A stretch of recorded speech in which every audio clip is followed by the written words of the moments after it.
এখানে সাইন করে দাও অর্থে। ডিভোর্স পেপারটা সামনে এগিয়ে দিয়ে খুব শান্তভাবে কথাটা বলল অর্ণব। বিয়ের প্রথম রাতে স্বামীর হাতে ডিভোর্স পেপার দেখে বুকটা কেঁপে উঠল অর্থের। মাথা তুলে অর্ণবের দিকে তাকালো।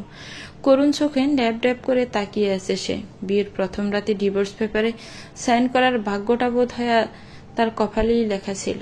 অর্ণব আবার চোখের ইশারায় আবার বলল সাইন করতে, কিন্তু অর্থে করুণ চোখে তাকিয়ে আছে। তার ধারণা অর্ণব একটু পর হুট করে বলবে এটা মজা ছিল, কিন্তু তার ভাবনা জলে ফেলে অর্ণব তেজস্ব গলায় বলতেই ডিভোর্স পেপার হাতে তুলে নিল অর্থে।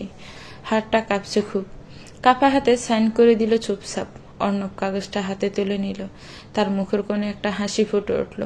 অর্থের দিকে তাকিয়ে বলল, তুমি তো সাইন করেই দিলে, এবার আমি সাইন করলেই সব শেষ। আগামী 6 মাস তোমাকে এই বাড়িতেই কাটাতে হবে। এক কথায় তোমার জীবনটা নির্ভর করবে আমার সিদ্ধান্তের উপর। যেদিন আমি সাইন করে দিব ওই দিনই তোমাকে এই বাড়ি ছেড়ে চলে যেতে হবে। কিছু না বলে চুপচাপ বসে আছে অর্থে। খুব করে অশ্রুসিক্ত হওয়ার জন্য উতলা হয়ে উঠেছেন চোখ দুটো, কিন্তু সে ভাগ্যের কাছে হেরে নিচ্ছুক।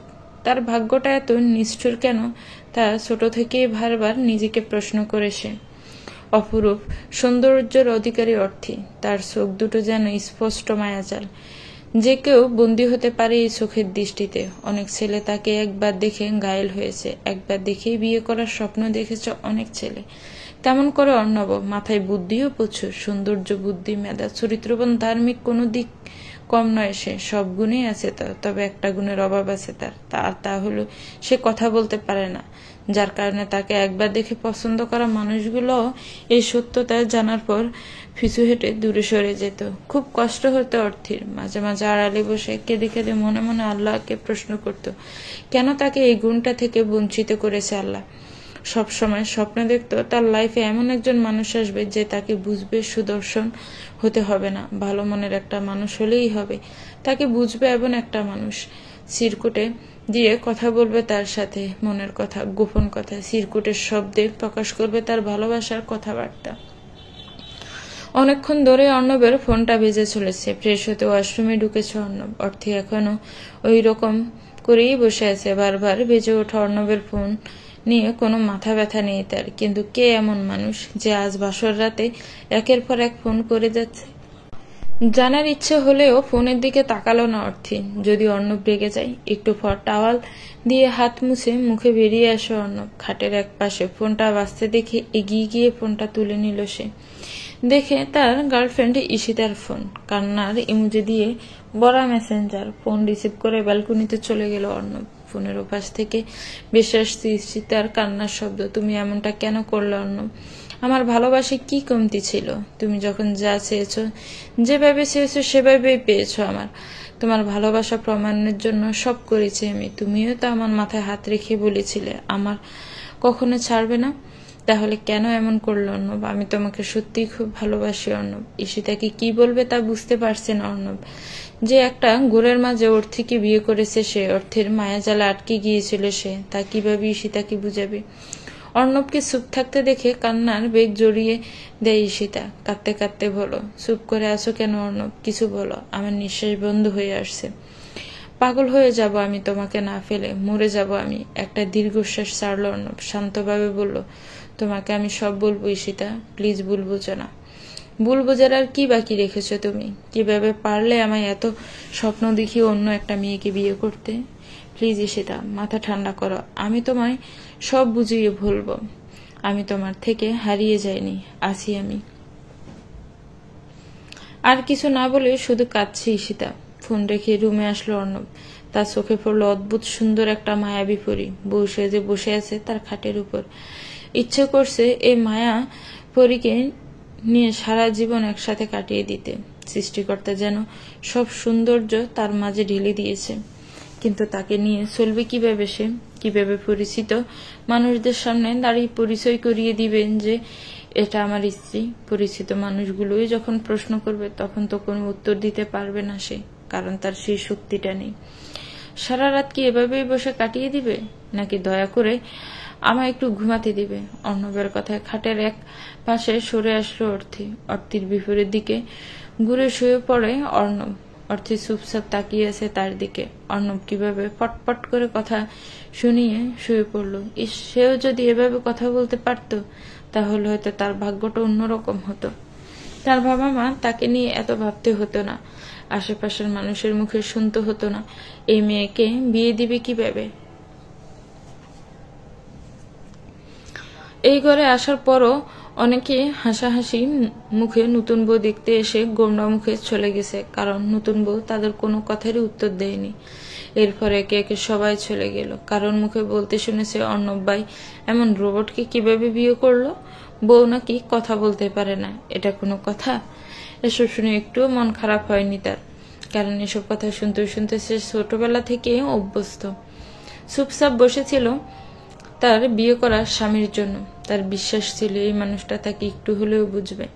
তার জীবনে এই একটাই মানুষ এসেছে যে তার রাগ, ভালোবাসা, অভিমান সবকিছু চোখের দেখাতেই বুঝবে, মুখ ফুটে বলতে হবে না। কিন্তু তার ধারণা ভুল প্রমাণ করে রুমে ঢুকে প্রথমে ডিভোর্স পেপার এগিয়ে দিল তার দিকে। এর চেয়ে কষ্ট আর কি হতে পারে তার জন্য। অর্ণবের উল্টো দিকে ঘুরে শুয়ে আছে অর্থিও। ঘুম আসছে না, নিজেকে খুব অসহায় লাগছে আজ। নিজের ফ্যামিলিকে ছেড়ে যে মানুষটার হাত ধরে সারা জীবনের জন্য চলে এসেছিল সেই মানুষটাই তাকে বুঝলো না। চোখ দিয়ে কয়েক ফোঁটা জল গড়িয়ে বালিশে পড়ল। তার জীবনটা এমন কেন হলো? সকালে রাঙা প্রভাতের মিষ্টি আলোয় চারপাশ ভরে গেছে। অর্ণবের ঘুম ভেঙে গেল। দেখে তার থেকে অনেকটা দূরে গুটিসুটি মেরে শুয়ে আছে মেয়েটা। দেখে মনে হচ্ছে হিংস্র বাঘের খাঁচায় পড়ে সে বয়ে একপাশে গুটিসুটি মেরে আছে। অর্ণব খাট থেকে নেমে জানালার পর্দা সরিয়ে দিল। এক সিলতা আলো এসে অর্থের মুখকে স্পর্শ করতে অর্ণব অসম্ভব মুক্ততা খুঁজে পেল সেই মুখে। আচ্ছা, ঘুমন্ত মেয়েটাকে তার কাছে এত মায়াবী লাগছে কেন? ইচ্ছে করছে তার পাশে বসে কোলে মাথা তুলে নিয়ে সারা মুখ জুড়ে ভালোবাসার পরশ এঁকে দিতে। এটাও কি পূর্বের মতো একটা ঘোর? অর্থের থেকে চোখ পেরিয়ে ব্যালকনিতে গিয়ে দাঁড়ায় অর্ণব। বাইরে কয়েকজন মানুষ কাজ করছে আর ঘরেও অনেকের কথাবার্তা শোনা যাচ্ছে। সকালে উঠে গেছে তাড়াতাড়ি। হঠাৎ বাড়ির গেটে চোখ পড়তে দেখি ঈশিতা বাড়ির ভিতরে আসছে। ঈশিতাকে দেখে যেন অবাকের চরম সীমানায় পৌঁছে গেল অর্ণব। ঈশিতার এমন উপস্থিতি তার শরীরে অদ্ভুত এক শিহরণ তৈরি করে মুহূর্তে। বিয়ে বাড়িতে প্রাক্তন প্রেমিকের সিক্রেট এমনটা হলে মা ইজ্জতের সিটি ফোটাও থাকবে না আজ।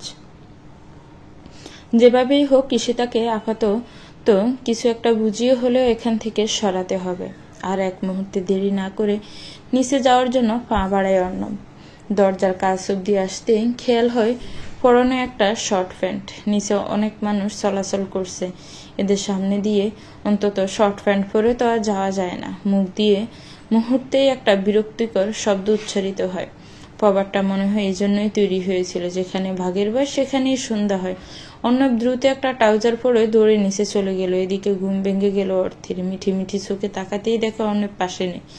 বিছানা থেকে নেমে ব্যালকনিতে আসতে দেখা অর্ণব বাইরে একটা মেয়েকে আড়ালে নিয়ে কি যেন বুঝাচ্ছে। মেয়েটা কি রেগে আছে না কাঁদছে দূর থেকে স্পষ্ট বুঝতে পারছে না অর্থে। তাদের মাঝে কি কথা হচ্ছে এটাও বুঝতে পারছে না সে। দেখো অর্ণব, আমি কিন্তু এখানে চিৎকার করে সবাইকে বলে দিব যে তোমার সাথে আমার কি কি ছিল। তুমি আমাকে বিয়ে করবে বলে আমার সব কেড়ে নিলে, আর এখন কিভাবে অন্য একটা মেয়েকে বিয়ে করে ঘরে তুলে নিলে? তুমি কি ভেবেছ আমাকে এভাবে ঠকিয়ে তুমি সংসার পাতবে? আর আমি কিছুই বলবো না। নিজের ভালোবাসা আরেকজনের হাতে তুলে দেওয়ার মতো এতটাও উদার আমি নই। আমি এখানে সবাইকে বলে দিব সুইসাইড করব আমি, আর সুইসাইড নোটে তোমার নাম লিখে যাব। আমার মৃত্যুর জন্য তুমিই দেয়। কপালে থাক রেখে বিরক্তি প্রকাশ করলো অর্ণব। কিছুই তো এই মেয়েকে বুঝাতে পারছে না আজ। বিরক্তি কন্ট্রোল করে বলল, ঈশিতা প্লিজ আমার কথাটা একটু বোঝার চেষ্টা করো। আমি তোমাকে সব বলবো। আমি একটা ঝামেলার মাঝে আছি। তোমার সাথে আমি বিকেলে দেখা করব, এই প্রমিস। আর শোনো, আমি তোমাকে ঠকাবো না। ভালো আমি তোমাকেই বাসি ঈশিতা। ঈশিতা একটা তাচ্ছিল্যের হাসি দিল আর বলল, এটা ভালোবাসা? ভালোবাসা হলে ওই মেয়েকে কেন বিয়ে করলে? সত্যি বলতে ভয় পাচ্ছ যে আমি তোমার প্রয়োজন ছিলাম? প্রিয়জন না। বিকেলে তোমাকে আমি সব বলবো। এরপর তোমার যা ইচ্ছা তা বলবে, আমি নিষেধ করব না। এর মাঝেই অর্ণবের বাবা দূর থেকে ডাক দিল তাকে। অর্ণবের বাবার নাম ফায়েজ আহমেদ। খুব রাগী একজন মানুষ, তার মুখের উপর কথা বলার সাহস এই বাড়িতে কারণে অর্ণবেরও না। বিয়ের কয়েকদিন আগেও অর্ণবকে সর থাপ্পড় মেরেছে। বাড়ির সবাই জমের মতো ভয় পাই এই লোকটাকে। কে এই মেয়ে? অর্ণব একটু আমতা আমতা করে হুট করেই বলল, আমার ফ্রেন্ড, ভার্সিটিতে একসাথে পড়েছিলাম। ওভাবেই পরিচয়। অর্ণবের আমতা আমতা শুনে ফয়েজ আহমেদ একটু সন্দেহের দৃষ্টি নিক্ষেপ করলো, কিন্তু তা পুনরায় হাসির আড়ালে লুকিয়ে বলল, তো ফ্রেন্ড হলে এখানে দাঁড় করিয়ে রেখেছিস কেন? ঘরে নিয়ে যা। না বাবা, ও একটা কাজে এসেছে, এখানে এসেছিল, তাই আমার সাথে দেখা করে যাচ্ছে, এখনই চলে যাবে। ফয়েজ আহমেদ আর কিছু না বলে ওখান থেকে প্রস্থান করলো। এসে তার হাত ধরে টেনে গেটের বাইরে আসে অর্ণব। আমি সব ঝামেলা মিটিয়ে বিকেলেই তোমার সাথে দেখা করছি। বের হওয়ার আগে তোমাকে ফোন দিব আমি। এখন এখান থেকে যাও। ঈশিতা কিছুক্ষণ অর্ণবের দিকে তাকিয়ে রইল এক দৃষ্টিতে। খুব ভয়ঙ্কর সামনে, মনে হচ্ছে সে তার সাওয়াকে না পেলে সব উলট পালট করে ফেলবে। এরপর একটা রিক্সা ডেকে উঠে চলে গেল সে। বুকে হাত দিয়ে একটা নিঃশ্বাস নিল অর্ণব। কিছুক্ষণ বাইরে দাঁড়িয়ে নিজেকে স্বাভাবিক করে বাড়ির ভিতরে প্রবেশ করল সে। দেখে কাজ কামের ব্যস্ততা বেড়েছে আগের থেকে। অর্ণবের ছোট বোন অর্ণি সকলকে চা দিয়ে অর্ণবের দিকে এগিয়ে আসলো। কিরে ভাইয়া, এত সকালে কোথায় গিয়েছিলি তুই? ওদিকে মা তোকে সারা বাড়ি খুঁজছে। মা এখন কোথায়? ভাবির রুমে গেছে। অর্ণব রুমের দিকে এগিয়ে গেল। দরজার সামনে এসে দেখে তার মা বেরিয়ে আসছে রুম থেকে। অর্ণবের পাশ কাটিয়ে চলে গেল, কোনো কথা বলল না। বিষয়টা এত গুরুত্ব না দিয়ে রুমে প্রবেশ করলো অর্ণব। দেখে একটা গোলাপি কালার শাড়ি পরে আয়নার সামনে দাঁড়িয়ে আছে অর্থী। ঠোঁট দুটিও গোলাপি, তবে ভয় লজ্জা দুটোই মিশে আছে। অর্থের কাছে এগিয়ে গেল অর্ণব। এমন একটা রূপবতী মেয়েকে কেন আল্লাহ এই শক্তিটা থেকে বঞ্চিত রাখলো? সে তো এমন একটা মেয়েকেই চাইতো সবসময়। পেয়েও গেল তার স্বপ্নের রাজকুমারীর মতো একটা মেয়ে, কিন্তু কখনো কণ্ঠস্বর শুনতে পাবে না, এটা ভাবতে সবকিছু যেন পানসা লাগে তার কাছে। অর্থের মাঝে তো নিজেকে তখনই হারিয়ে ফেলেছিল যখন সে অর্থীকে প্রথম দেখেছিল। সে চুপচাপ অর্থের সামনে এগিয়ে গিয়ে হাঁটু ভেঙে ফ্লোরে বসে পড়ে। নিচের দিকে তাকিয়ে থাকা অর্থী এবার একটু অবাক হয়ে অর্ণবের দিকে তাকায়। তার নিঃশ্বাস ভারী হয়ে আসে। কি করবে এই লোকটা? মুহূর্তে অর্থীকে অবাক করে দিয়ে তার পর্সা পেটে হাত ছুঁয়ে দেয় অর্ণব। অর্থী দুই হাতে শাড়িটা খামছে ধরে, চোখ বুজে নেয়। জীবনে প্রথম কারো কাছে আসা, প্রথম কারো স্পর্শ। তারা সমস্ত শরীর জুড়ে শীতল শিহরণ বয়ে যায় মুহূর্তে। হাতের আঙ্গুলগুলো কাঁপছে তার। এক মুহূর্তের জন্য হলেও মনে হচ্ছে যে তার সমস্ত শক্তি কোথায় হারিয়ে গেছে স্পর্শতেই। অর্থের এমন কাঁপুনি অনুভব করে ওঠে দাঁড়ায় অর্ণব। অর্ণবের চোখের দিকে তাকাতে পারছে না অর্থী। অদ্ভুত এক জড়তা কাজ করছে তার মাঝে। কাপা হাতে একটা কাগজ এগিয়ে দিয়ে অর্ণবের দিকে। অর্ণব কাগজটা হাতে নিয়ে দেখে ছোট্ট একটা লেখা, শেষে একটা রাগী ইমোজি আঁকা। মেয়েটা কে? কিছু না বলে সেখান থেকে চলে গেল অর্ণব। অর্ণবের হাবভাব বুঝতে না পেরে অর্থে চুপচাপ দাঁড়িয়ে আছে। কিছুক্ষণ পর আশেপাশের বাড়ির মহিলারা আসলো নতুন বউ দেখতে। এসেই দেখে বউ নয়, যেন ফুটফুটে একটা পরী বসে আছে তাদের সামনে, যার মুখশ্রী পুরোটাই যেন অদ্ভুত এক মাধুর্যতায় মোড়ানো। কিন্তু যখনই শুনল অর্থে কথা বলতে পারে না, তখনই হাবভাব বদলে যায় তাদের। কেউ বলে ওঠে, ফয়েজ আহমেদ তো ছেলের জন্য দেখি একেবারে ফুটফুটে একটা পরী নিয়ে এসেছে রে। পাশ থেকে আবার কেউ মুখ বাঁকিয়ে বলল, কি পরী আনলে কি হবে? একমাত্র বউ হয়ে কারোর সাথে কথা বলার যোগ্যতাও তো নেই তার। দেশে কি মেয়ের অভাব ছিল? এত ভালো ভালো মেয়ে থাকতে ফয়েজ আহমেদ কিভাবে ছেলের গলায় একটা বোবা মেয়ে ছাপিয়ে দিল? শুধু সুন্দর হলেই কি সব হলো নাকি? আশেপাশের মানুষদের মুখে এমন কটূক্তি শুনে কান্না যেন আসতে গিয়েও দলা ফাঁকিয়ে আটকে যায় অর্থের গলায়। ছোট থেকেই কেউ যখন তার দুর্বলতা নিয়ে খোঁচা দেয়, তখন খুব কষ্ট হয় তার। আর এই কষ্টগুলো কারোর সাথে শেয়ার না করতে পারলেও যেন আরো দ্বিগুণ কষ্টের বুকের ভিতর ছাপা থাকে। নীরবে বসে কেঁদে কেঁদে সে কষ্টগুলোকে অভিযোগ বানিয়ে সৃষ্টিকর্তার উদ্দেশ্যে আকাশের দিকে তাকিয়ে থাকে সে। আর তখন কষ্টগুলো অশ্রু হয়ে গাল বেয়ে নিচে আছড়ে পড়ে। অর্থীর বাড়ি থেকে লোকজন এসেছিল আজ। তাদের দেখে যেন অর্থীর অশ্রুসিক্ত চক্ষুযুগল আনন্দে নেচে উঠেছিল। যাওয়ার আগে তার মা তাকে কয়েকটা উপদেশ দিয়ে গেল। শোনো, এটাই এখন থেকে তোর বাড়ি। আমরা মা বাবা হলে এখন তোর পর। তোর শ্বশুর শাশুড়ি এখন তোর বাবা মা, অর্ণবী তোর গার্ডিয়ান। সুন্দরভাবে চলবি এখানে। অনেক কষ্টে তোকে বিয়ে দিয়েছি, এখানেই নিজেকে মানিয়ে নে। হাজার কষ্ট পেলেও কখনো শব্দ করবি না, চুপচাপ মেনে নিবি সব সময়। ধৈর্য ধরে থাকবি। 20 বছর ধরে তোকে বড় করেছি, আমাদের দায়িত্ব এখন শেষ। সবাই চলে যাওয়ার সময় অর্থে ছলছল দৃষ্টিতে তাদের দিকে তাকিয়ে রইল। কিভাবে দায়িত্ব শেষ বলে পর বানিয়ে চলে গেল তাকে। বিয়ের আগেও অনেক কথা শুনতো অর্থে, বারবার পাত্রপক্ষে এসে তাকে দেখে পছন্দ করলেও পরে রিজেক্ট করে দিত। অর্থের মা তো তাকে বলেই দিয়েছিল যে বিষ খেয়ে মরে তাদের মুক্তি দিতে। অর্থে চুপচাপ সব শুনত, নীরবে বসে বসে কাঁদত। অথচ তার ভাইও তার ছোট বোন ছিল তার বাবা মায়ের খুব আদরের। তাদের কাছে তো অর্থই বোঝাই ছিল এতদিনে, এখন তারা মুক্ত। কিন্তু ডিভোর্সের পর কোথায় যাবে সে? আর ডিভোর্সের কথাটা মাকে বললে তো এতক্ষণ ছড় থাপ্পড় দিয়ে তার গাল লাল করে দিত। মা তো তাকে বলেই দিয়েছে ধৈর্য ধরে থাকতে, যত কষ্টই হোক না কেন কখনো যেন শব্দ না করে। অর্থে নিজেও জানে না তার ভাগ্যটা শেষে কোথায় গিয়ে দাঁড়াবে। গতকাল থেকে এই পর্যন্ত সময়টায় সে একজন মানুষকেই শুধু দেখেছে তার প্রতি স্বাভাবিক দৃষ্টিতে তাকাতে, আর সে হলো তার শ্বশুর ফয়েজ আহমেদ। আর বাকি সবাই তাকায় অবহেলার দৃষ্টিতে। অর্থে এই বাড়িতে আসাটা কারো কাছে সন্তুষ্টজনক নয়। ফয়েজ আহমেদ সবসময় চাইতো তার ছেলের জন্য শান্তশিষ্ট সুন্দর গুণবতী সংসারী একটা মেয়ে, আর সে পেয়েও গেল। প্রথম যেদিন অর্ণব সহ সবাই অর্থীকে দেখতে গেল, তখন অর্ণব দেখল ব্যালকনিতে একটা মেয়ে দাঁড়িয়ে, অসম্ভব সুন্দরী একটা মেয়ে। মুগ্ধ হয়ে কিছুক্ষণ তাকিয়েছিল মেয়েটার দিকে, লজ্জায় মুখ লুকিয়ে ভিতরে চলে গেল মেয়েটা। এরপর যখন অর্থীকে তাদের সামনে নিয়ে আসা হয়, তখন হার্টবিটটা মুহূর্তেই বেড়ে গেল অর্ণবের। সে তখন এত কিছু জানতো না। মাকে ফিসফিসিয়ে বলল, আমার এই মেয়েকেই লাগবে মা। ফয়েজ আহমেদ খুশি মনে এঙ্গেজমেন্টের রিং পরিয়ে দিল, আর অর্ণবে একটা ঘোরের মতো অর্থের মাঝে ডুবে যেতে শুরু করলো। ঈশিতার সাথে এই কয়েকদিন কোনো যোগাযোগ করেনি সে, একেই বলে প্রকৃত স্বার্থপর। অর্ণবের কথায় বিয়ের ডেট আরো এগিয়ে আনা হলো, আর 3 দিন পর বিয়ে। আর তখনই অর্ণব নিজের গোড় থেকে বের হলো, যখন শুনতে পেল তার হবু স্ত্রী কথা বলতে পারে না। বিয়ে ক্যান্সেল করতে চাইলেও তার বাবার কারণে পারেনি, কারণ তিনি তার সম্মান হারাতে চায় না।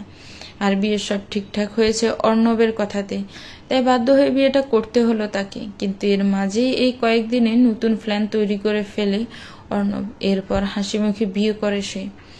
বিকেলে ঈশিতার সাথে দেখা করে অর্ণব। ঈশিতাকে সবকিছু খুলে বলে সে বাবার জোড়াজড়িতে বিয়েটা করতে বাধ্য হয়েছে সে। আর অর্থের থেকে অলরেডি ডিভোর্স ব্যাপারে সাইন নিয়েও নিয়েছে। অর্থে যতদিন টিকে থাকতে পারে ততদিন এই বাড়ির বউ হয়ে থাকবে সে। প্রথমে ঈশিতার ঘোর বিরোধিতা ছিল, অর্ণব কেন এতদিন অন্য একটা মেয়েকে নিয়ে থাকবে, কিন্তু পরে সেও মেনে নিল ব্যাপারটা।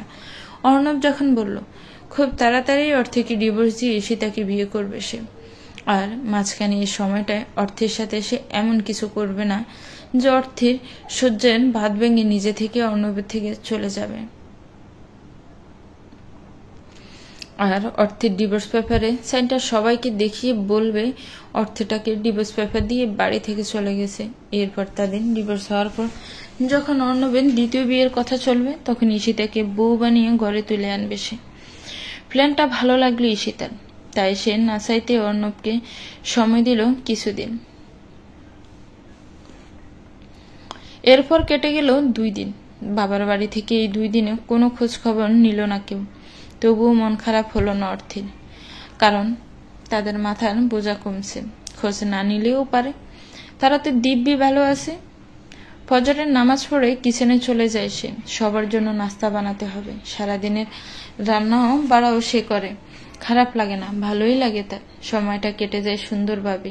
তার রান্নার বেশ প্রশংসা করে তার শ্বশুর। বিয়ের আগেও বাড়িতে মায়ের সাথে সব কাজ করতে অর্থে। তার ছোট বোন ছিল বাবা মেয়ের খুব আদরের, তাকে কাজ করতে দিব না তারা। আর ভাইও পড়াশোনা নিয়ে ব্যস্ত থাকতো। ভাইয়ের বিয়ের পর শুরু হয়েছিল অশান্তি। তার বাবি 2 চোখেই দেখতে পারত না তাকে। অর্থেকে সারাদিন বাড়ির সব গাদার খাটুনি খাটিয়ে নিজের ব্যক্তিগত কাজগুলোও করাতো সে। তাই সেই সুবাদে প্রায় সব কাজেই অর্থে জানে। রান্না বাড়া থেকে শুরু করে কাপড় কাচা, ঘর মোছা সব কাজেই অভ্যস্ত সে। নিজের মতো করে চুপচাপ নাস্তা তৈরি করছে সে, কারণ সময় মতো না হলে সকাল সকাল এক গাদা কথা শুনতে হবে। মামার বাড়িতে মধুর হাড়ির সাথে তুলনা করলেও শ্বশুর বাড়িকে কেউ মধুর হাড়ির সাথে তুলনা করতে শুনেনি সে। কাজেই এখানে হিসেব করে চলতে হবে খুব।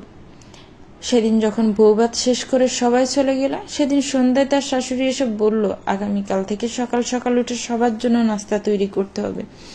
এরপর ঘর মুছে রান্নাঘরে রান্নাবাড়া করতে হবে। বাড়ির সব কাজে নিজের হাতে করে ধরে করতে হবে। নতুন বউ সেজে বসে থাকলে চলবে না। অর্থিক কিছু না বলে চুপচাপ মাথা নাড়িয়ে সম্মতি জানালো। সে বুঝে গেছে এই বাড়িতে থাকতে হলে তাকে খুব লড়াই করেই থাকতে হবে, কারণ কাজের মেয়েটাকেও বাদ দিয়ে দিল। এত বড় বাড়ির সব কাজ এখন অর্থিকেই সামলাতে হবে।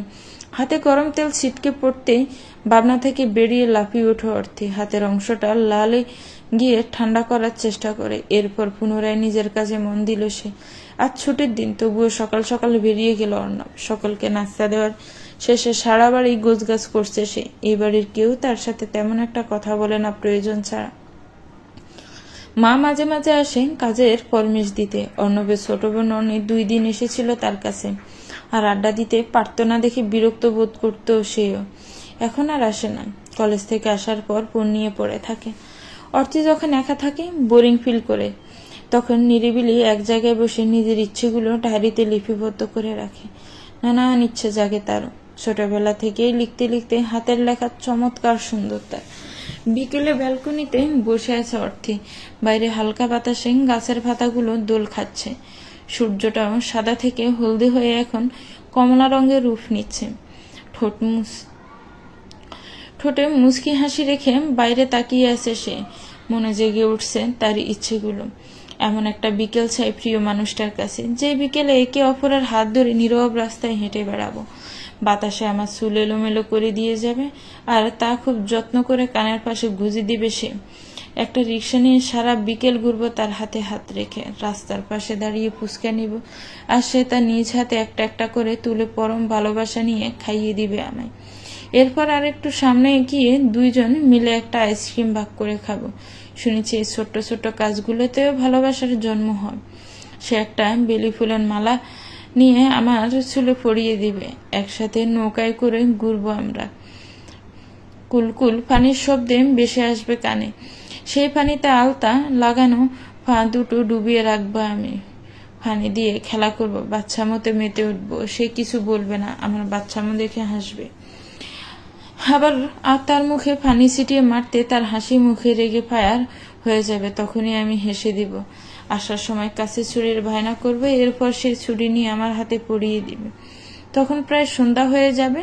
তার হাত ধরে কিছুটা পথ এগিয়ে গিয়ে 2 কাপ চা নেব দুজনে। বন্ধুর মতো আড্ডা হবে আমাদের। এরপর একটা রিক্সা ডেকে বাড়ির উদ্দেশ্যে রওনা দিব আমরা। রাতের আকাশের নিচে রিক্সায় করে বাড়ি ফিরবো আমরা। হুড়তোলা রিক্সায় সে আমায় এক হাতে জড়িয়ে কপাল আলতো করে চুমুকি দিয়ে বলবে ভালোবাসি। বাসায় ফিরবো দুজন। দিনটা থাকবে আমার কাছে খুব আনন্দের একটা দিন। আর এই আনন্দটা আরো দ্বিগুণ বেড়ে যাবে যখন সে আমার হাতে একগুচ্ছ গোলাপ দিয়ে বলবে, তোমার না গোলাপ খুব পছন্দের? আমি মাথা দুলাবো, আর সে মুচকি এসে গোলাপ গুচ্ছটা আমার দিকে এগিয়ে দিয়ে বলবে, আর আমার পছন্দ হলে তুমি দিবে এমন একটা বিকেল উপহার হিসাবে আমাকে। এগুলো নিতান্তই অবাক্য কাল্পনিক স্বপ্ন আমার, যা হয়তো কখনোই পূরণ হবে না। আমি যদি অন্য মেয়েদের মতো স্বাভাবিকভাবে চলতে পারতাম, তাহলে হয়তো আমার সাথে এই স্বপ্নগুলো মানানসই হতো। আবার একটা দীর্ঘশ্বাস নিল সে। একটু পর মাগরিবের আজান দিব। ছাদ থেকে কাপড়গুলো নিয়ে আসতে হবে। ওদিকে তার প্রিয় স্বামী অন্য একটা মেয়ের বুকে শুয়ে আছে। অন্য কারো কাছে সুখ খুঁজতে ব্যস্ত সে।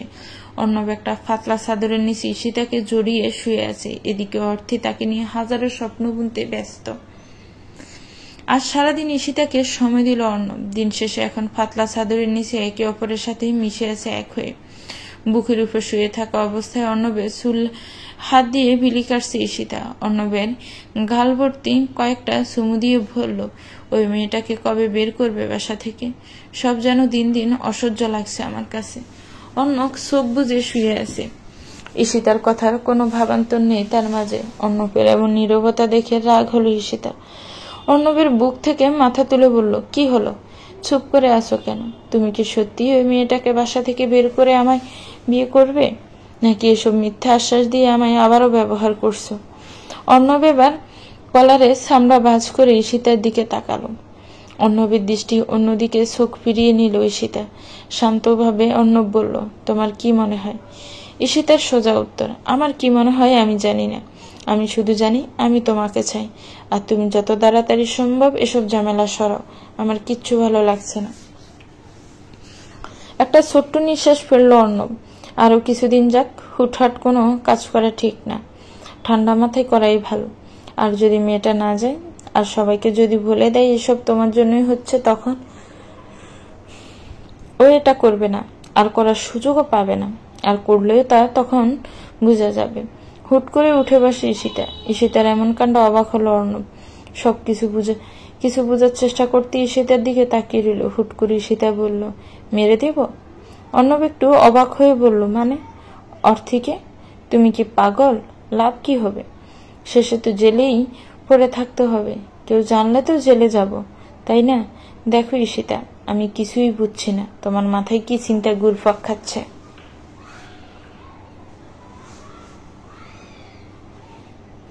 সোজাভাবে বলি, তুমি অর্থিকে নিয়ে ঘুরতে বের হবে, বাকিটা আমিই দেখে নিব, এরপর সবাই জানবে এটা একটা অ্যাক্সিডেন্ট।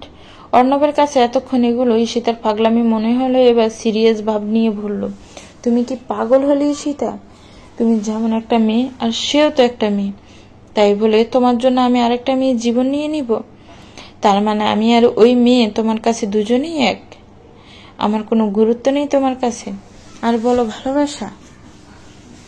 অর্ণব কিছু না বলে চুপচাপ রইল। ছাদ থেকে কাপড়গুলো নিয়ে আসলো অর্থি। মাগরিবের নামাজ পড়ে রুমে এসে বসলো ফোনটা হাতে নিয়ে। তখনই ভাইয়ার মেসেজ আসলো। খুশিতে যেন দুচোখ ভরে আসে অর্থির। খুবই খুশি মনে দ্রুত মেসেজ সিন করে সে, কেমন আছিস বোন? আলহামদুলিল্লাহ ভাইয়া, আমি ভালো আছি, তুমি কেমন আছো? ভালো। বাবা মা আর ঐশী কেমন আছে? তারাও ভালো আছে। আচ্ছা ভাইয়া, আমি কি তোমার আসল বোন না? আমি কি বাবা মায়ের আসল মেয়ে না? এমন কেন বলছিস? তাহলে এতদিন হয়ে গেল, তবু আমি ভালো আছি কিনা এটা জানারও কারো সময় নেই। মনে হচ্ছে তোমরা যেন মুক্তি পেয়ে গেছো আমার থেকে। আমার তো খুব কষ্ট হয় তোমাদের জন্য। বাবা মায়ের কি আমার জন্য একটু খারাপ লাগে না? মন খারাপ করিস না বোন, ইদানিং ব্যস্ততা একটু বেশি, তাই সময় হচ্ছে না। এই 2 দিন, একদিনের মাঝেই আমি দেখতে আসবো তোকে, তারপর তোকে বাড়ি নিয়ে আসবো। কয়েকদিন বাড়িতে থেকে ঘুরে যাবি। মুহূর্তে যেন অর্থের মনটা আনন্দে নেচে উঠল। খুশিতে হকচকিয়ে বলল, সত্যি ভাইয়া? সত্যি। আর ওখানে তোর কোনো কষ্ট হচ্ছে না তো বোন? না ভাইয়া, কি বলো, এখানে সবাই খুব ভালো, ওরা আমাকে নিজের মেয়ের মতোই আদর করে। মনে হচ্ছে আমি তোমাদের কাছেই আছি। খুব ভালো এখানে সবাই। যাক, আলহামদুলিল্লাহ, শুনে ভালো লাগলো।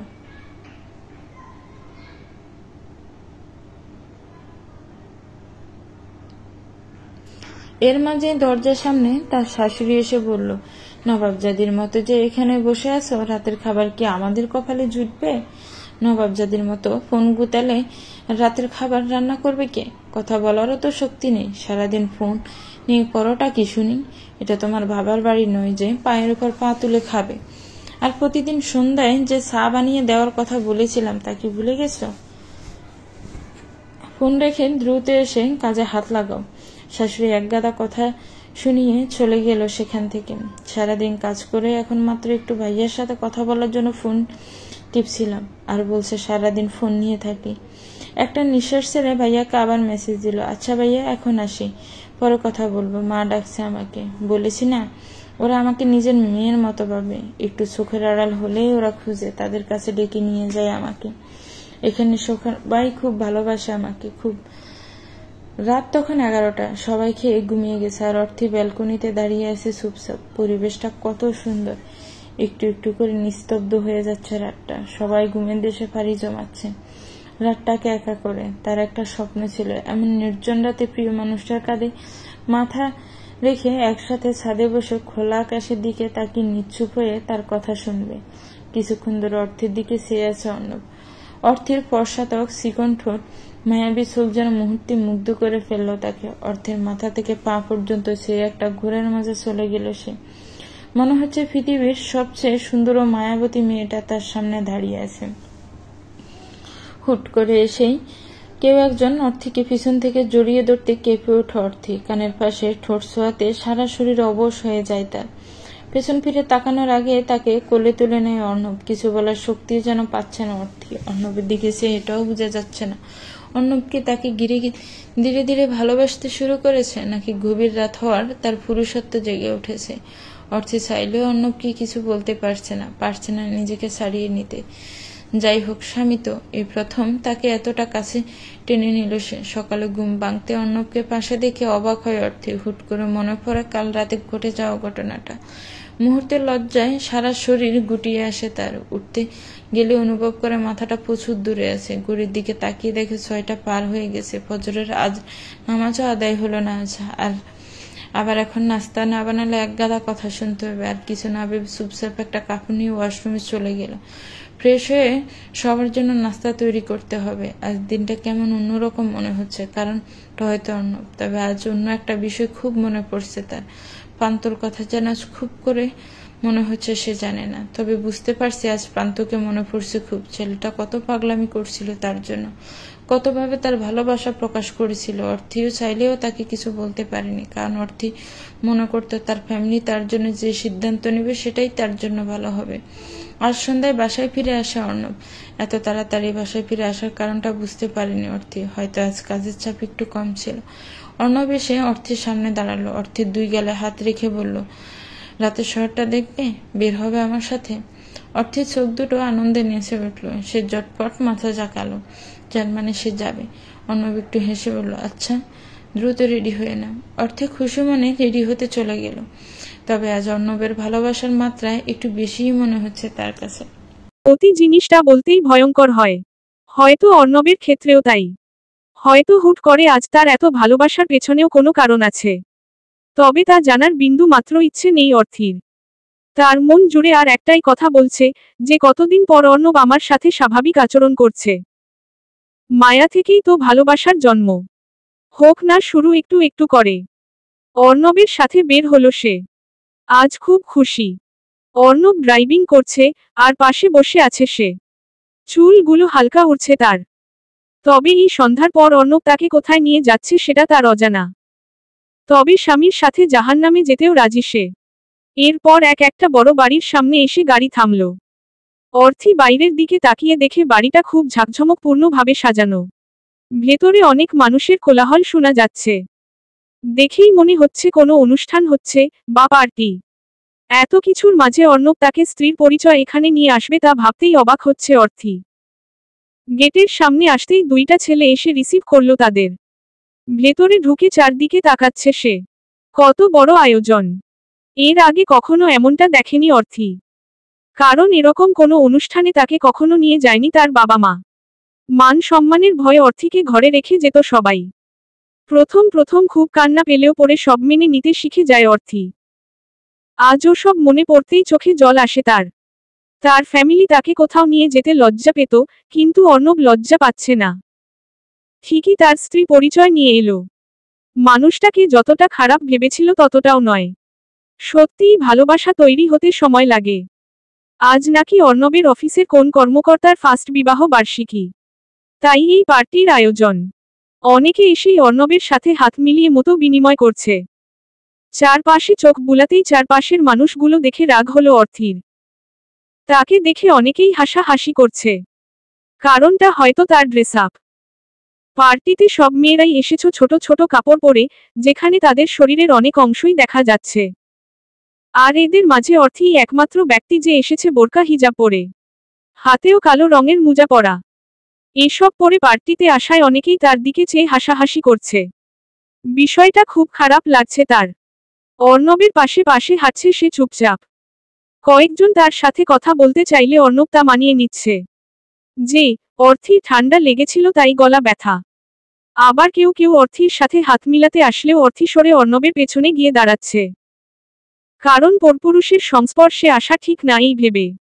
পার্টিতে প্রায় সব ক্যাপল নিজেদের মতো নাচছে, অনেকের হাতেই মদের গ্লাস। আর অর্থী অর্ণবের পাশে অর্ণবের এক হাত ধরে দাঁড়িয়ে আছে। অর্ণবের দিকে চেয়ে ইশারায় বলছে, তার এখানে ভালো লাগছে না, বাড়ি চলে যাবে সে। অর্ণব হেসে অর্থীকে নিয়ে একটু সামনে এগিয়ে গেল। সেখানে ঈশিতা একটা টেবিলে বসে আছে, তার হাতেও অ্যালকোহল। অর্থিকে নিয়ে তার সামনের টেবিলে বসলো অর্ণব। ঈশিতা একটা তাচ্ছিল্যের হাসি দিয়ে বলল, এটা তোমার বউ? হ্যাঁ, কিন্তু এটাকে দেখে তো মনে হচ্ছে প্রাচীন কালের মেয়ে বিয়ে করেছ তুমি। ড্রেসআপ সেই প্রাচীন কালের ক্ষেতদের মতো। অর্থির খারাপ লাগলো ঈশিতার কথায়। ইচ্ছে করছে এখন ঈশিতাকে কিছু কথা শোনাতে, কিন্তু সে চাইলেও তা পারবে না। তাই চুপচাপ বসে আছে। ভেবেছে তার হয়ে উত্তরটা অর্ণবই দিয়ে দিবে এই বাজে মেয়েকে। কিন্তু অর্ণবের মাঝে এমন কোনো প্রতিক্রিয়া নেই। সে হেসে ঈশিতাকে বলল, ও এমনই, পর্দা করে চলে। ঈশিতা টেবিলে 2 হাত রেখে অর্থির দিকে চেয়ে বলল, তা কেমন আছো হুজুরিনি? অর্থি চুপচাপ বসে আছে। এর মাঝে অর্ণব অর্থির উদ্দেশ্যে বলল, কি হলো অর্থি, উত্তর দাও। এবার অর্থি মাথা তুলে অর্ণবের দিকে তাকায়। অর্ণব সব জানার পরও মেয়েটার সাথে তাল মিলাচ্ছে। অর্ণব এবার হেসে বলল, ওহো, আমি তো ভুলেই গেছিলাম যে তুমি কথা বলতে পারো না, তাই প্রশ্নের উত্তর দিতে পারছো না, সো সেড। অর্থি এবার ভালোই বুঝতে পারছে অর্ণব মেয়েটার সাথে মিলে তাকে অপমান করছে। যে যাই বলুক, অর্ণবের কাছে এসব শুনে খুব খারাপ লাগছে তার। অর্ণব আবারও বলতে লাগলো, বুঝে গেছো তো নিজের লেভেলটা? কি ভেবেছিলে আমি ভালোবাসা দেখিয়ে তোমাকে এখানে নিয়ে এসেছি? হা হা, আমি তোমাকে এখানে এনেছি এই জন্য যে যেন তুমি নিজের অবস্থানের কথা জানতে পারো, নিজের যোগ্যতাটা কতটুকু তা বুঝতে পারো। এবার তুমি নিজেকেই প্রশ্ন কর যে তুমি আমার কাছে যে ভালোবাসা আশা করো সেই ভালোবাসা পাওয়ার যোগ্যতাটা তোমার কতটুকু আছে? আসার পর থেকে এই পর্যন্ত আমার একটা ক্লায়েন্টের সাথেও তো তুমি কথা বলতে পারোনি। এবার তো বুঝতে পারছো নিজের অবস্থানটা? অর্থি কিছু বলতে পারছে না। চুপচাপ বসে অপমান সহ্য করছে সে। চোখ দুটো ভিজে উঠেছে তার। নিজের প্রিয় মানুষটার কাছ থেকে অপমান সহ্য করার ক্ষমতা নিয়ে জন্মানো মানুষ খুব কমই আছে। ওখানে আর দাঁড়িয়ে না থেকে দৌড়ে বাড়ি থেকে বের হয়ে এসে রাস্তায় দাঁড়ায় অর্থি। এখানে মানুষজন তেমন একটা নেই, তাই রাস্তার এক পাশে বসে হু হু করে কেঁদে উঠে সে। ভেবেছিল তার চোখের পানি শুকিয়ে গেছে, কিন্তু আজ বুঝতে পারছে চোখের জল কখনো শুকায় না, সময় হলে ঠিকই বেরিয়ে আসে। খুব কষ্ট হচ্ছে আজ তার। একটা মানুষ হাত দিয়ে আঘাত করলে তা কিছুক্ষণ পর ভালো হয়ে যায়, মুখ দিয়ে গালি দিলে সেটাও ভুলে যাওয়া যায়, কিন্তু নিজের দুর্বলতা নিয়ে আঘাত করলে কষ্টটা খুব গভীরে গিয়ে লাগে। এর মাঝে অর্ণব এসে গাড়ির সামনে দাঁড়ায়। অর্থিকে এভাবে কাঁদতে দেখে অর্থির এক হাত ধরে গাড়িতে উঠায় সে। তারপর সোজাসুজি বলে দেয়, সব কান্না এখানেই শেষ করতে। তার বাসায় গেলে বাবার সামনে যেন ভেজা চোখ নিয়ে না যায়, কারণ বাবার মনে কষ্ট দিতে চায় না, বাবাকে খুব ভালোবাসে সে। বাড়িতে ঢুকে সবার সামনে মুখে হাসি রাখার চেষ্টা করলেও রুমে এসে সেই হাসি বিলীন হয়ে যায়। না চইতেও বারবার চোখ দিয়ে জল গড়িয়ে পড়ে। এর মাঝে অর্ণব এসে বলে, নেকামির সাগর এখনো শুকায়নি দেখছি। অর্থি আর চুপ না থেকে তার ছোট্ট খাতাটা আর কলম নিয়ে অর্ণবের সামনে আসে। দেখুন, আপনি যেমন একটা মানুষ, তেমন আমিও একটা মানুষ। আমার দুর্বলতা নিয়ে আমাকে এভাবে অপমান করলেও পারতেন। আর সবচেয়ে বড় কথা হলো, আমাকে আপনি নিজেই পছন্দ করে বিয়ে করেছেন, এরপর নিজেই সব করছেন। আমি চুপচাপ সব সহ্য করে যাচ্ছি, আপনাকে সম্মান করি বলে। তাই বলে আমার সাথে যা ইচ্ছে তাই করতে পারেন না। এটা ছিল অর্ণবের কাছে তার দ্বিতীয় লেখা। অর্ণব কাগজটা হাতে নিয়ে হাসল। তারপর বলল, বাপরে, সাহসও দেখছি দিন দিন বেড়েই চলছে। তো কি করেছি আমি শুনি? অর্থি আবারও একটা লেখা অর্ণবের দিকে এগিয়ে দিল। ওই বাজে মেয়েটার সামনে আমায় এভাবে অপমান করেছেন কেন? অর্ণব কাগজটা হাতে নিয়ে অর্থির গালে একটা চড় বসিয়ে দেয়। তোমার সাহস কি করে হয় ঈশিতাকে বাজে মেয়ে বলার? তার স্ট্যাটাস আর তোমার স্ট্যাটাস কখনো মিলিয়ে দেখেছো? যোগ্যতা যতটুক আছে তার মাঝেই থাক, বেশি এগোতে যেও না। অর্থি গালে হাত দিয়ে তাকিয়ে রইল অর্ণবের দিকে। স্বামীর অধিকার ফলাতে তার যোগ্যতার প্রয়োজন হয় না, আর সে স্ত্রী হয়েও একটু ভালোবাসা চাইলে তার যোগ্যতা নিয়ে প্রশ্ন তোলে। অর্ণবের এই কয়েকদিনের আচার ব্যবহারে মনে হয়েছিল প্রথম দিনের তুলনায় অনেকটা বদলে গেছে অর্ণব। বুকে চাপা কষ্ট নিয়ে একটা দীর্ঘশ্বাস নিল অর্থি। তার চোখ বেয়ে আবারও নোনা জল বেরিয়ে আসে। রাতের খাবার আর খাওয়া হয়নি, চুপচাপ শুয়ে আছে। তার ভাগ্য আর দুর্ভাগ্যর মাঝে পার্থক্য খুঁজে বেড়াচ্ছে। ঘুরে ফিরে উত্তরটা একই জায়গায় এসে থামে। সে কথা বলতে পারে না, এটাই তার অপরাধ। কিন্তু সবাই এটা কেন বুঝতে চায় না যে এর পেছনে তো তার কোনো হাত নেই। পুরোটাই সৃষ্টিকর্তার ইচ্ছে। এই একটা কারণেই সারা জীবন মানুষের মুখে এটা ওটা শুনে এখন বিয়ের পরও স্বামীর কাছে অপমানিত হচ্ছে। মেসেঞ্জারে একটা মেসেজের শব্দ আসতেই চোখ মুছে ফোনটা হাতে তুলে নিল সে। দেখে একটা অ্যাক্সিডেন্টের পিক। ছেলেটার সারা শরীর রক্তে ভিজে একাকার। আর একটু দূরেই তার বাইকটা পড়ে আছে। হুট করে ইশরাত এটা কার পিক পাঠালো বুঝতে পারছে না অর্থি। কারণ ছেলেটা উপর হয়ে পড়ে আছে, মুখ দেখা যাচ্ছে না। অর্থি একটা মেসেজ দিল। ছেলেটাকে? ওপাশ থেকে রিপ্লে, প্রান্ত ভাই। মুহূর্তেই একটা অজানা কারণে বুকের ভেতরটা ছেদ করে ওঠে। প্রান্তর জন্য তো তার এমন অনুভূতি হওয়ার কথা না, তবুও কেন এমন লাগছে সেটা তারও অজানা। এই তো কয়েক মাস আগের কথা। অর্থি যখন স্কুল লাইফ শেষ করে কলেজে ভর্তি হবে তখন ফ্যামিলির ঘোর বিরোধিতা। এমন মেয়েকে বেশি পড়িয়ে লাভ কি? কিন্তু অর্থি চায় সে পড়বে। সব শেষে অর্থির ভাইয়া তাকে নিয়ে ভর্তি করায় কলেজে। সেদিনটা অর্থির কাছে খুব আনন্দের একটা দিন ছিল। এরপর শুরু হয় তার কলেজ লাইফ। বাড়ি থেকে বেশি দূরে ছিল না কলেজ, তাই পায়ে হেঁটেই যেত। গাড়ি করে গিয়ে বাড়তি খরচ বাড়াতে চাইতো না সে, কারণ তাকে এমনিতেই ফ্যামিলি বোঝা মনে করে। কয়েক মাস কাটতেই খেয়াল করে প্রতিদিনকে যেন তার জন্য রাস্তায় একটা চিড়েকুট আর একটা গোলাপ রেখে যায়। কিন্তু আশেপাশে তাকিয়ে কাউকে দেখতে পেত না সে। ধীরে ধীরে ব্যাপারটা অর্থির কাছেও ভালো লাগতে শুরু করে। 17 বছর বয়সী আবেগী মন। এভাবে প্রায় অনেক মাস প্রতিদিন তার জন্য এভাবে চিড়েকুট আর ফুল রেখে যেত। চিড়েকুটের শব্দে প্রকাশ পেত তাকে নিয়ে লেখা হাজারো অনুভূতি। কিন্তু অর্থি কিছু বলতো না, কারণ সে জানে তার সমস্যার কথা ছেলেটা জানলে কখনোই তাকে এত ভালোবাসবে না। অনেক মাস পর চিঠির উত্তর দেয় অর্থি। আপনি কে তা আমি জানি না, তবে আপনাকে আমার কিছু বলার আছে। আপনি হয়তো জানেন না যে আমার মাঝে একটা বড় সমস্যা আছে। আর তা হলো, আমি কথা বলতে পারি না। এখন আপনিই বলুন, আমার মতো একটা মেয়েকে ভালোবেসে আপনার লাভ কি হবে, যার মুখ থেকে আপনি কখনোই ভালোবাসি শব্দটা শুনতে পাবেন না।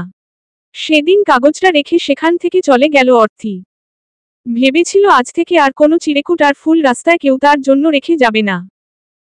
কিন্তু তার ধারণা ভুল প্রমাণ করে পরদিন আবারও একইভাবে চিড়েকুট আর ফুল পেল সে। যাকে আমি ভালোবাসি তার ব্যাপারে সব জেনেই আমি ভালোবাসি। আমার ভালোবাসাটা এতটা সস্তা নয় যে দিক দেখে কমে যাবে। আর মুখ ফুটে কখনো ভালোবাসি বলতে হবে না। চিড়েকুটের শব্দে বললেই আমি অমৃতের স্বাদ গ্রহণ করে নিব। কিন্তু তবুও কোনো উত্তর দিতে পারেনি অর্থি, ফ্যামিলির ভয়ে। এরপর আর উত্তরটা কখনো দেওয়া হয়নি। অর্থির বিয়ে ঠিক হয়ে যায় অর্ণবের সাথে। অর্থি ছোট্ট করে একটা শব্দ লিখে রাস্তায় রেখে আসে, সরি। বিয়ের 2 দিন আগে সরাসরি তার সামনে এসে দাঁড়ায় প্রান্ত। একটা চিড়েকুট তার দিকে এগিয়ে দিয়ে চোখের পানি মুছে চলে গেল সেখান থেকে। চিড়েকুটটা খুলে দেখল অর্থি। দোয়া করি সারা জীবন সুখে থাকো। আর যদিও কখনো তোমার সুখের জীবনে দুঃখের দিন নেমে আসে, ওই দিন স্মরণ করো আমায়। সব সময় আমাকে তোমার পাশে পাবে। কিন্তু আজ প্রান্তর অ্যাক্সিডেন্টে তার এত খারাপ লাগছে কেন? প্রান্ত তো তার কেউ না।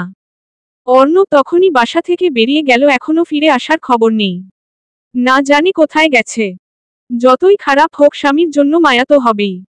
আজ ভাইয়ার সাথে অনেক দিন পর নিজের বাড়িতে এলো অর্থি। বাবা মাকে দেখে আজ যেন মনটা আনন্দে ভরে গেল। ভাবিকে দেখল রান্নাঘরে রান্না করতে ব্যস্ত। অর্থির বিয়ে হয়ে যাওয়ার পর থেকেই সব কাজ একা একা করতে হয়। অর্ণি তো রান্নাঘরের কাছেও আসে না, অথচ বিয়ের আগে অর্থিকে দিয়েই সব করাতো। বাবার বাড়িতে 3 দিন থাকার অনুমতি আছে। অর্ণিকে নিয়ে বেরিয়ে গেল অর্থি। প্রান্তকে খুব দেখতে ইচ্ছে করছে তার। এখনো নাকি জ্ঞান ফিরেনি। ইসরাতের কাছ থেকে ঠিকানা নিল রাতে। এখন অর্ণিকে নিয়ে রওনা দিল সে। দূর থেকে একটু দেখেই চলে আসবে। গরমে শরীর ঘেমে একাকার। একটা রিকশা নিয়ে হসপিটালের উদ্দেশ্যে রওনা দিল অর্থি। রাস্তায় জ্যাম থাকায় গরমটা একটু বেশিই লাগছে আজ। হসপিটালে পৌঁছে ভাড়া মিটিয়ে দিয়ে ভেতরে চলে গেল তারা। প্রান্তর হাত পা ব্যান্ডেজ করা, অক্সিজেন মাস্ক লাগিয়ে বেডে শুইয়ে রাখা হয়েছে তাকে। গ্লাসে এক হাত রেখে প্রান্তর দিকে চেয়ে আছে অর্থি। কিছুক্ষণ তাকিয়ে থেকে ওখান থেকে বের হয়ে গেল সে। অর্ণি বলল, প্রান্ত ভাইকে চিনো আপু? অর্ণির কথায় চুপচাপ মাথা নাড়ালো অর্থি, যার অর্থ সে চিনে। অর্থি চাপচাপ একটা রিকশায় অর্ণিকে নিয়ে উঠে গেল। কেন জানি আজ পূর্বের স্মৃতি খুব মনে পড়ছে। প্রান্তর চিঠিগুলো বারংবার চোখের সামনে ভেসে উঠছে। তার দেওয়া শেষ চিরকুটটা আজ তার দুই কান জুড়ে বাজছে। দোয়া করি সারা জীবন সুখে থাকো। আর যদিও কখনো তোমার সুখের জীবনে দুঃখের দিন নেমে আসে, ওই দিন স্মরণ করো আমায়। সব সময় আমাকে তোমার পাশে পাবে। কিন্তু অর্থির সব কষ্ট একটা দীর্ঘশ্বাসের মাঝে উড়িয়ে দিল। প্রান্ত এখন মাত্রই পরপুরুষ। তাকে নিয়ে ভাবলেও এখন পাপ হবে। বাড়িতে এসে শাওয়ার নিয়ে বের হলো সে। মাথার উপরে ফ্যানটা ছেড়ে লম্বা হয়ে শুয়ে আছে সে। মা এসে খাওয়ার জন্য ডাকল। তবে অর্থির বিয়ের আগে মায়ের কণ্ঠস্বর আর এখন কণ্ঠস্বরে বেশ পার্থক্য বোঝা যায়। এখন আর আগের মতো ঝাঝালো কণ্ঠে কথা বলে না তার সাথে। ফোনে মেসেজের শব্দে ফোনটা হাতে তুলে নেয় অর্থি। অর্ণবের মেসেজ দেখতেই লাফ দিয়ে উঠে বসে। অর্ণব তাকে নিজে মেসেজ করেছে। সিন করে মেসেজটা পড়ল সে। নিজেকে সব সময় ভালো প্রমাণ করতে চাইলেও আমি আগে থেকেই জানতাম তোমার ক্যারেক্টারে প্রবলেম আছে। না হলে বিয়ের পরেও বাবার বাড়ির নাম করে প্রাক্তন প্রেমিকের সাথে দেখা করতে যেতে না। অর্থি নিরাশ হলো মেসেজ পড়ে। অর্ণবের চিন্তাধারা কতই উন্নত। এতটুকু বলেই একটা নিঃশ্বাস নিল অর্ণব। আর তার সামনে বসে আছে ইন্সপেক্টর সাইদ। সে কুচকানো কপালে হাত রাখল। চোখে মুখে ভাবান্তর স্পষ্ট। হয়তো অর্থির জন্য মায়া হচ্ছে তার। মেয়েটা কত অবহেলা সহ্য করেছে। পায়নি বাবার বাড়ির ভালোবাসা আর পায়নি স্বামীর কাছে একটু সুখ। অর্ণব একটু হেসে বলল, অর্থির কষ্ট এতটুকুতেই সীমাবদ্ধ ছিল না। এরপর যে কষ্ট পেয়েছে তার কাছে এগুলো কিছুই না। সাইদ একটু অবাক হয়ে বলল, এত কষ্ট দিয়েছেন কেন মেয়েটাকে? তাকে তো সৃষ্টিকর্তাই সৃষ্টি করেছে এমন করে। তার তো কোনো দোষ ছিল না। অর্ণব একটা দীর্ঘশ্বাস নিল। তারপর বলল, আমি অনুতপ্ত, নিজেকে কখনোই ক্ষমা করতে পারবো না আমি। আমার মতো পাপীর শাস্তি হওয়া উচিত। চারটা প্রাণ আমার জন্য চলে গেল। আমার উপযুক্ত শাস্তি না হলে আমি নিজেকে কখনোই ক্ষমা করতে পারবো না। সাইদ একটু আগ্রহ নিয়ে বলল, এরপর কি হয়েছিল? অর্ণব একটু হেসে বলল, বলছি সব বলছি এক এক করে। সেদিন সারা রাত ঘুমাতে পারেনি অর্থি। কারণ হাসপাতাল থেকে প্রান্তকে দেখে আসার পর সেদিন সন্ধ্যায় নাকি প্রান্ত খুব করে অর্থিকে দেখতে চেয়েছিল। কিন্তু অর্থি আর যায়নি। সেদিন রাত 9টার সময় মারা গেল প্রান্ত। প্রান্ত তাকে কত ভালোবাসত, অথচ সে প্রান্তর শেষ ইচ্ছেটা পূরণ করেনি। এর 2 দিন পর অর্থিকে নিয়ে যায় তার শ্বশুর বাড়ি। এই বাড়িতে বন্দি থেকে অর্থি কিছু না জানতে পারলেও বাবার বাড়িতে গিয়ে অর্থি অর্ণবের সম্পর্কে খোঁজ নিয়ে অনেক কিছুই জানতে পেরেছিল। বাইরে একটা মেয়ের সাথে রিলেশন আছে অর্ণবের। আছে তার সাথে অবৈধ মেলামেশা। প্রথমে অর্থির বিশ্বাস না হলেও পরদিন অর্ণবকে ফলো করল সে। দেখে একটা বাড়ির সামনে এসে গাড়ি থামালো অর্ণব। তারপর একটা মেয়ে বেরিয়ে আসতেই মেয়েটাকে নিয়ে বাড়ির ভেতরে চলে গেল। অর্থি কিছুক্ষণ শব্দ হয়ে দাঁড়িয়ে থাকে ওখানে। কিছু বলার ভাষা নেই তার। তবুও এটা কি জাস্ট ফ্রেন্ডশিপ নাকি অন্য কিছু তা নিজেকে মানাতে পারছে না সে। তার বিশ্বাস অর্ণব এমনটা কখনোই করতে পারে না। এরপর শিউর হতে বাড়ির ভেতরে গেল অর্থি। ভেতরে গিয়ে যা দেখল তাতে আর কিছুই অবিশ্বাস করতে পারছিল না সে। ইচ্ছে করছিল ওই মেয়েটার থেকে অর্ণবকে ছাড়িয়ে বলে উঠতে, এমনটা করবেন না প্লিজ, আমার খুব কষ্ট হচ্ছে। কিন্তু অর্থি চুপচাপ বাসা থেকে বেরিয়ে গেল। রাস্তায় আসতেই চোখ গড়িয়ে পানি পড়তে থাকে তার। এতক্ষণ খুব কষ্টে আটকে রেখেছিল। অর্থির কষ্ট হচ্ছে খুব আজ। রাতের খাবার শেষ করে রুমে গেল অর্থি। দেখল অর্ণব বেকনিতে দাঁড়িয়ে। হুট করে অর্ণবের কাছে গিয়ে পেছনে থেকে জড়িয়ে ধরে কান্না করে দিল অর্থি। অর্ণবকে অনেক কিছুই বলতে ইচ্ছে করছে তার, কিন্তু আল্লাহ যে তাকে সেই শক্তিটুকু দেয়নি। এরপর অর্ণবকে ছেড়ে রুমে আসে অর্থি। আবার অর্ণবের কাছে গিয়ে কি যেন লিখে কাগজটা অর্ণবের দিকে বাড়িয়ে দিল। আপনি যা করেন না কেন, আমার কোনো অভিযোগ নেই। যদি আপনি সব ছেড়ে দেন তাহলে আমি সব মেনে নিব। প্লিজ এমন করবেন না। আপনাকে আমার অন্য মেয়ের সাথে সহ্য হয় না। কাগজটা হাত দিয়ে মুছে অর্থির মুখের দিকে ছুঁড়ে মারে অর্ণব। আর বলে উঠে, তোমাকে আমি প্রথম রাতেই বলেছি, আমার স্ত্রী হওয়ার যোগ্যতা তোমার নেই। এখন আমি চাইলেই যে কোনো সময় তোমায় ডিভোর্স দিতে পারি। সো চুপচাপ সব মেনে নাও, আর যেভাবে আছো ওভাবেই থাকো। বেশি এগুতে চেষ্টা করো না। রক্ষিতার মতোই থাকো। বলেই রুমে চলে গেল অর্ণব। অর্ণবের শেষ কথাটা খুব গায়ে লাগলো অর্থির। আমি তো মাত্রই তার রক্ষিতা। যখন ইচ্ছে ব্যবহার করবে, আর যখন ইচ্ছে তখন ছুঁড়ে ফেলে দিবে। আজ অর্ণবের অফিসের বসও আসবে এই বাড়িতে। ওই দিন অর্ণব যখন অর্থিকে পার্টিতে নিয়ে গেল, ওখানেই অর্থিকে দেখেছিল তার বস। এরপর অর্ণবের মুখে শুনল অর্থির রান্নার হাত খুবই ভালো। সেখান থেকেই তার বস আগ্রহ জানালো অর্থির রান্নার টেস্ট করতে। তাই এই ডিনারের আয়োজন। সেই সন্ধ্যা থেকে রান্না করছে অর্থি। বারবার কাপড় দিয়ে কপালের ঘাম মুছে আবার রান্নায় মন দিল। তার শাশুড়ি বারবার এসে দেখে যাচ্ছে রান্না কতটুক হলো।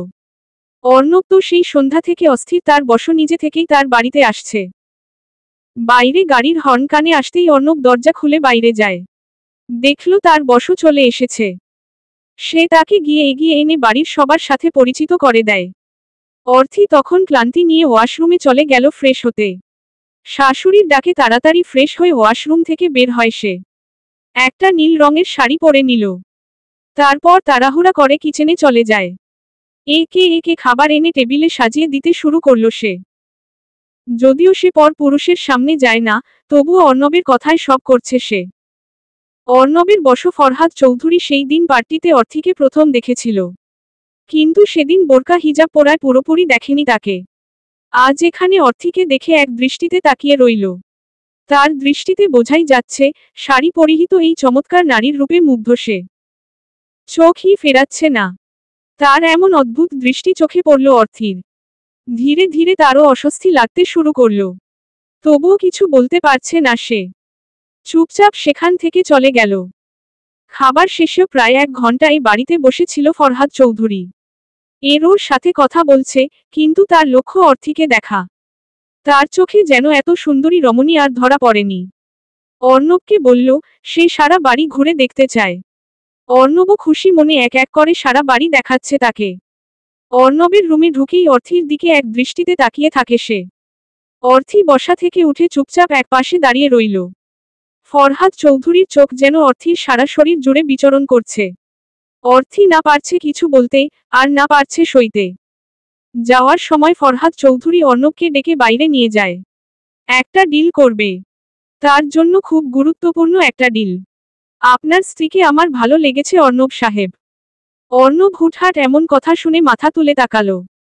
ফরহাদ চৌধুরী আবার বলল, 1 রাতের জন্য আমার বিছানায় পাঠাতে হবে তাকে। বিনিময়ে আপনি যা চাইবেন তাই পাবেন। অর্ণব এখনো তার দিকে তাকিয়ে আছে। এমন একটা কথা শুনতে হবে তা হয়তো কল্পনাও করতে পারেনি সে। নীরবতা ভেঙে অর্ণব বলল, সরি স্যার, আমি আমার স্ত্রীর সাথে এমনটা করতে পারবো না। অর্ণব সাহেব, আপনি কি ভুলে গেছেন যে কি ছিলেন আপনি? 0 থেকে হিরো হয়েছেন আপনি। আর সেটাও আমি দয়া করেছিলাম বলে। এখন আপনি আমার প্রস্তাবে রাজি না হলে আপনাকে চাকরিটা ছেড়ে দিতে হবে। আর অফিস থেকে দেওয়া বাড়ি ও গাড়ি দুটোই ছেড়ে দিতে হবে। প্লিজ স্যার, এমনটা করবেন না। তাহলে আমি যা বলেছি তাই আপনাকে চুপচাপ করতে হবে। আপনার বেতন আগের তুলনায় দ্বিগুণ করে দেওয়া হবে। এখন আপনি ডিসিশন নিন, কোন অপশনটা বেছে নিবেন আপনি। কালকে অফিসে মতামত জানাবেন। ভাবার জন্য আজ সারা রাত সময় আছে আপনার কাছে। অর্ণব নিশ্চুপ হয়ে দাঁড়িয়ে আছে।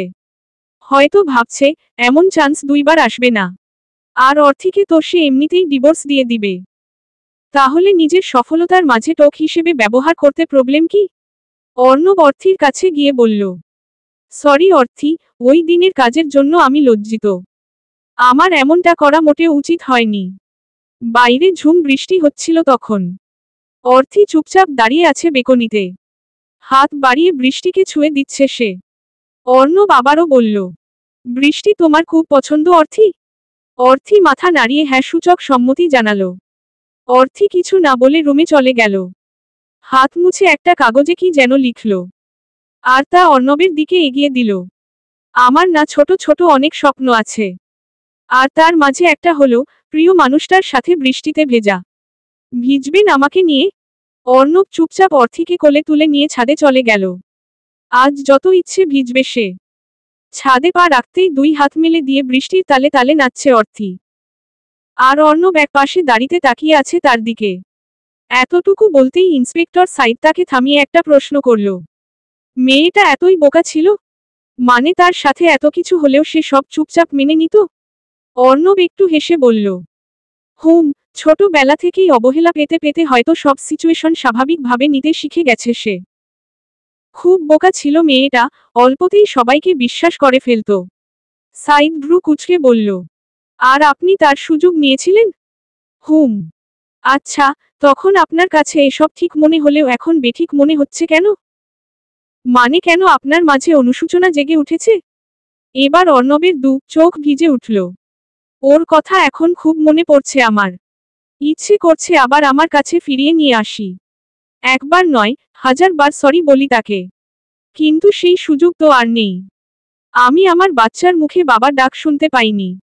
ওই দিনের পর থেকে কান জুড়ে শুধু ছোট বাচ্চাদের কান্নার আওয়াজ ভেসে আসে। মনে হচ্ছে এই বুঝি আমার সন্তানটা কাঁদছে। আমি আমার বাবাকেও হারিয়ে ফেললাম ওই ঘটনার জন্য। মা তো বলেই দিয়েছে, আমার মতো কুলাঙ্গারের চেহারা দেখলে সেও আত্মহত্যা করবে। এসবের থেকে মুক্তি চাই আমি। আমার মৃত্যুদণ্ড হোক এটাই আমি চাই। আমার মতো মানুষের অবশ্যই শাস্তি হওয়া দরকার। আজ অর্থির মন জুড়ে আনন্দের জোয়ার এসে সব এলোমেলো করে দিয়েছে। অর্ণব আজ নিজেই তাকে কত সময় দিচ্ছে। আগের মতো বিরক্তি দেখাচ্ছে না। দেখে মনেই হচ্ছে না অর্ণবের মাঝে এমন একটা খারাপ মানুষ লুকিয়ে আছে। ছাদ থেকে কোলে করে নিয়ে আসে অর্থিকে। লজ্জায় দুই হাতে অর্ণবের গলা জড়িয়ে চোখ বন্ধ করে আছে অর্থি। দুপুরের দিকে থেমে গেল বৃষ্টি। আকাশ এখনো পরিষ্কার হয়নি। আজ অর্থিকে রান্না করতে হয়নি। অর্ণব যেতে দেয়নি। এমনকি দুপুরে অর্থিকে হাতে তুলে খাইয়েও দিল অর্ণব। অর্থি ভাবছে এই বুঝি সব ঠিক হয়ে গেল। এই বুঝি অর্ণব তাকে বুঝতে পেরেছে। এই বুঝি তাকে ভালোবাসতে শুরু করেছে। ভাবতেই তার মন আকাশের পাখিগুলো ডানা মেলে উড়তে লাগলো। কাগজে কিছু একটা লিখে অর্ণবের দিকে এগিয়ে দিল অর্থি। আপনাকে একটা সুখবর দেওয়ার আছে। অর্ণব তার দিকে তাকিয়ে বলল, কি? অর্থি আবারও লিখে বলল, পরে বলবো, এটা সারপ্রাইজ। বিকেলে আকাশ প্রায় পরিষ্কার। বেকনিতে বসে আছে অর্থি। তখনই ফোনে একটা মেসেজ আসলো। কেমন আছিস বোন? অর্থি রিপ্লে দিল, আলহামদুলিল্লাহ। ভাইয়া তুমি? অর্ণির তো বিয়ে ঠিক হয়েছে শুনেছিস? কি বলো? ও তো এখনো ছোট। পাত্র ভালো তাই হাতছাড়া করতে চাইনি। আচ্ছা, কি করে পাত্র? নিজেদের অনেক বড় বিজনেস আছে। আচ্ছা, অর্ণি কি রাজি? প্রথমে রাজি হয়নি, এরপর ছবি দেখে রাজি হয়ে গেল। আচ্ছা, বিয়ে কবে? আগামী মাসের 15 তারিখ। মানে আর 20 দিন আছে। অর্ণির বিয়ে তো ঠিকই হয়ে গেল, এরপর তো বাড়িটা পুরো খালি হয়ে যাবে। তাই না? হুম রে, তোকে অনেক মিস করছি। কিন্তু আমি তো তোমাদের কাছে বোঝা ছিলাম। কে বলল? তা না হলে কি, আমার বিয়ে হচ্ছিল না দেখে মা আমার হাতে বিষের বোতল এনে দিয়ে বলছিল, এটা খেয়ে আমাকে মুক্তি দে। বোঝা না হলে কি এসব বলতো? ওসব নিয়ে এখনো ভাবিস? ওসব এখন অতীত। আর অতীত ভেবে কষ্ট পাওয়া ঠিক না। কিছু অতীত কখনো মন থেকে একেবারে মুছে ফেলা যায় না। তবুও ভুলে থাকতে চেষ্টা করি। ভালোই তো আছি। অর্ণব খুব ভালো ছেলে। সন্ধ্যায় অর্ণব একটা নীল শাড়ি এনে অর্থির হাতে দিল। আর বলল, এটা পরে নাও। রাতের বেলায় ঘুরতে বের হব আমরা। অর্থির বোকা মন খুশিতে হকচকিয়ে উঠে। সে এক মুহূর্তও দেরি করল না, সেজে গুজে একেবারে রেডি। অর্ণবের সাথে বের হলো সে। নীল শাড়ি আর হাতে নীল চুড়ি। একটু দূরে গিয়েই কিছু গোলাপ কিনে অর্থির হাতে দিল অর্ণব। অর্থি আজ খুব খুশি। খুশিতে রাস্তায় জড়িয়ে ধরল অর্ণবকে। অর্ণব তাকে ছাড়িয়ে কানে কানে ফিসফিসিয়ে বলল, এটা রাস্তা, বাড়ি না। অর্থি লজ্জা পেল। হুটহাট এত কিছু পেয়ে হয়তো নিজের আবেগ কন্ট্রোল করতে পারেনি সে। তাই এমনটা করল। এরপর অর্থিকে নিয়ে একটা বড় হোটেলে গেল সে। অর্থি চারদিকে চোখ বুলাচ্ছে। অর্ণব ওদের সাথে কি যেন বলছে তা সে বুঝতে পারছে না। কারণ সে হোটেলের সব দিকে তাকাচ্ছে। এরপর অর্ণব তাকে নিয়ে হাঁটা ধরল। অর্থিও চুপচাপ চারদিকে চোখ বুলাতে বুলাতে অর্ণবের সাথে হাঁটতে লাগল। এরপর একটা রুমে ঢুকে গেল তারা। অর্থির সাথে সব সময় কাগজ আর কলম থাকে। সে অর্ণবের দিকে একটা লেখা এগিয়ে দিল। আমরা কি আজ এখানেই থাকব? কিন্তু অর্থির কথায় উত্তর দিল না অর্ণব। চুপচাপ দাঁড়িয়ে রইল। একটু পর ওয়াশরুম থেকে বেরিয়ে এলো একটা লোক। তাকে দেখেই চক্ষু ছড়ক গাছ অর্থির। এটা তো অর্ণবের অফিসের বস ফরহাদ চৌধুরী। অর্থি এবার অর্ণবের দিকে জিজ্ঞাসা দৃষ্টিতে তাকালো। যার অর্থ লোকটা এখানে কেন? অর্ণব সোজাসুজি ভাবেই বলল, আজ রাতটা ওর সাথে থাকতে হবে তোমাকে। এরপর সকালে এসে তোমায় নিয়ে যাব আমি। মুহূর্তেই অর্থির মাথায় যেন আকাশ ভেঙে পড়ল। এই মুহূর্তে কোথায় যাবে, কি করবে কিছুই বুঝতে পারছে না সে। সে দ্রুত একটা লেখা লিখে অর্ণবকে দিল। প্লিজ আপনি আমায় মারুন, কাটুন, যাই করেন, প্রয়োজনে আমায় মেরে নদীতে ফেলে দিন। তবুও এত বড় পাপের মাঝে আমায় ছেড়ে যাবেন না। আপনি ছাড়া আর কাউকে আজ পর্যন্ত আমার হাত স্পর্শ করতে দিইনি। সেখানে আমি পারবো না। কিন্তু অর্ণবের মাঝে একটুও দয়া হলো না। ঠাস করে অর্থির গালে একটা থাপ্পড় দিয়ে বলল, যা বলছি চুপচাপ তাই করবি। অর্থি দ্রুত আরেকটা লেখা লিখে, প্লিজ আল্লাহ সইবে না এত বড় জুলুম। আমার জীবনে এত বড় পাপ জুড়ে দিবেন না আপনি। আপনার দুটো পায়ে ধরি আমি। এর মাঝেই ফরহাদ চৌধুরী তার কাছে এসে চুলগুলো ছুঁয়ে দিয়ে বলল, অর্ণব খুব মারে তাই না? ব্যাপার না। আজ দেখবে আমি খুব আদর করব তোমায়, যা এর আগে কখনোই পাওনি তুমি। অর্ণব কিছু বলছে না। চুপচাপ চলে যাওয়ার জন্য পা বাড়ালেই অর্থি ফ্লোরে পড়ে অর্ণবের পা জড়িয়ে ধরে হু হু করে কাঁদতে শুরু করে দেয়। কিন্তু তবুও মায়া হলো না অর্ণবের। অর্থিকে লাথি মেরে সরিয়ে রুম থেকে বেরিয়ে যায় সে। অর্থি ভাবি তখন দুপুরের রান্নার জন্য প্রস্তুতি নিচ্ছে। তখনই কলিং বেলের শব্দ কানে আসে। সে এগিয়ে গিয়ে দরজা খুলে দেখে বাইরে অর্থি দাঁড়িয়ে। চুপচাপ মুখটা ফ্যাকাশে অন্য মনস্ক হয়ে দাঁড়িয়ে আছে। ভাবি একটু বিরক্তি ভাব নিয়ে বলল, হঠাৎ না জানিয়ে এলে যে? অর্থি কিছু বলছে না, চুপচাপ দাঁড়িয়ে আছে। এরপর চুপচাপ হেঁটে অর্ণির রুমে চলে গেল। এখানে আগে সে আর অর্ণি থাকতো, এখন শুধু অর্ণি থাকে। ভাবি হা হয়ে অর্থির পেছনে পেছনে চলে গেল। বেশ কিছুক্ষণ আগে তখন ভোরের পাখি ডাকছিল চারদিকে। অর্থিদের রুমের পাশের রুমেই ছিল অর্ণব। অর্ণব এগিয়ে গিয়ে দরজায় টোকা দিল। একটু পর এসে দরজা খুলে ফরহাদ চৌধুরী। তার পরনে একটা শর্ট প্যান্ট। অর্ণব রুমে ঢুকে দেখে রুমের এক কোণে দুই হাঁটুতে মুখ গুজে বসে আছে অর্থি। তবে কাঁদছে না, চুপচাপ বসে আছে। অর্ণব গিয়ে অর্থিকে বাড়ি নিয়ে আসার জন্য তুলতেই অর্থি অর্ণবের গালে ঠাস ঠাস দুইটা চড় মেরে দেয়। অর্ণব কিছু বলল না। অর্ণব দ্রুত অর্থিকে নিয়ে বাসায় ফিরল, যেন বাবা কিছু জানতে না পারে। এর মাঝে রাস্তায় সোজাসুজি ভাবে বলে দিল রেন বাসায় কেউ এই ব্যাপারে কিছু জানতে না পারে। অর্ণব আজ অফিসে যায়নি, অর্থির আশেপাশেই আছে। অর্থি একটা বড় চিরেকুট রেখে বেরিয়ে গেল বাড়ি থেকে। এরপর সোজা বাসায় চলে গেল। অর্ণব যেন এই দিনটার অপেক্ষায় ছিল। কারণ অর্থির থেকে অনেক আগেই ডিভোর্স পেপারে সাইন নিয়েছে সে। এখন সবাইকে বলবে অর্থি তাকে ডিভোর্স দিয়ে নিজে থেকেই চলে গেছে। ভাবি তার রুমে আসতেই অর্থি একটা কাগজ এগিয়ে দিল। কেন চলে এসেছি তা জানতে এসেছো তাই তো? আমি অর্ণবকে ডিভোর্স দিয়ে এসেছি, বুঝলে? ভাবি আর এক মুহূর্তও দাঁড়ালো না। রুম থেকে বেরিয়ে সারা বাড়ি মাথায় তুলে নাচছে। তার মা তো এসে তাকে অনেক কথা শুনিয়ে গেল। কত কষ্ট করে তোকে বিয়েটা দিয়েছি, আর ওই সংসারেও টিকতে পারলি না? হায়রে কপাল পুরি। আর কয়দিন পর আমার ছোট মেয়ের বিয়ে, তোর এই খবর ওরা জানলে বিয়েটা হবে? আর কত জ্বালিয়ে মারবি আমাদের? বলেছিলাম না সব চুপচাপ সহ্য করে হলেও ওখানে পড়ে থাকতে। কেন এলি এই বাড়িতে? হায় খোদা, কার সাথে আমি এত বক বক করছি? সারা দিনে কি এই ববির মুখ দিয়ে একটু কথা বের হবে? যত সব ঝামেলা আমার কপালে এসে জুটে। বলেই রুম থেকে বের হয়ে গেল তিনি। অর্থি চুপচাপ বসে আছে বিছানায়। তবে আজ একটুও কাঁদছে না। মানুষ কতটা আঘাত পেলে কাঁদতে পর্যন্ত ভুলে যায়। দুপুরেও ভাত নিয়ে রুমে ঢুকে অর্থির মা তখনও কত কথা শোনাচ্ছে। রাগে অর্থি খাবারের প্লেট আছাড় মারতেই তা টুকরো টুকরো হয়ে যায়। আর খাবারগুলো ছিটিয়ে পড়ে চারদিকে। আচমকা তার মা এসে একটা চড় বসিয়ে দেয় তার গালে। তেজ দেখাস না, এত কিছু করে আবার গা দিয়ে তেজও বের হয়। একটু দূরে ছিটকে পড়ে সে। তবে সে কান্নার পরিবর্তে মায়ের দিকে চেয়ে হাসতে শুরু করল। মুখে বিরক্তি নিয়ে রুম থেকে বেরিয়ে গেল তার মা। অর্থি এখনো হাসছে। বিকেলে আশেপাশের প্রতিবেশীরা তাকে দেখতে চলে এলো। স্বামীকে ডিভোর্স দিয়ে বাপের বাড়িয়ে চলে এসেছে। এই খবর শোনার পর যেন তাকে সবাই এলিয়েন ভাবতে শুরু করেছে, অথবা চিড়িয়াখানার কোনো প্রাণী। এই খবর চলে গেল অর্ণির হবু শ্বশুর বাড়িতেও।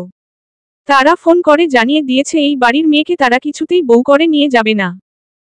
এই খবর শোনা মাত্রই অর্থির মা রুমে এসে একটা বেল্ট হাতে তুলে নিল। তারপর অর্থির রুমে গিয়ে দরজা বন্ধ করে ইচ্ছে মতো পিটালো তাকে। অর্থির সাদা চামড়া ফেটে রক্ত বের হতে লাগলো। বাড়ির কেউ তাকে বাঁচাতে এগিয়ে আসছে না। শুধু ভাইয়া বারবার দরজায় লাথি দিচ্ছে, হয়তো দরজা ভেঙে অর্থিকে বাঁচাবে এই আশায়। জায়গা জায়গা কেটে রক্ত বের হতে লাগলো অর্থির। কিন্তু অর্থি এখনো হাসছে, যেন এমন সিচুয়েশনে খুব মজা পাচ্ছে সে। ব্যথায় ফ্লোরে লুটিয়ে পড়েও হাসছে সে। এতটুকু শুনেই সাইদ অর্ণবের হাত ধরে টেনে নিয়ে ভেতরে ঢুকিয়ে দেয়। আর চেঁচিয়ে বলল, আপনার জন্য এই জায়গাটা প্রাপ্য। অর্ণব হেসে বলল, আরও আছে, ওটা শুনবেন না?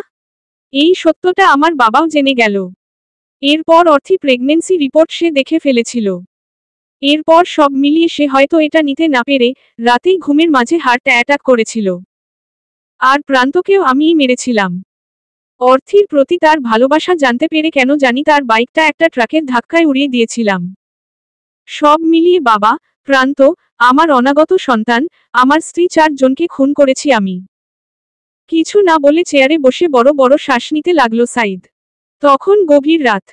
অর্থির কাছে কেউ নেই। ভাইয়াকেও মা বলে দিয়েছে অর্থির কাছে আসলে তার মরা মুখ দেখবে। এই মেয়ে এভাবেই মরুক। আর অর্ণি তো নিজে থেকেই আসছে না।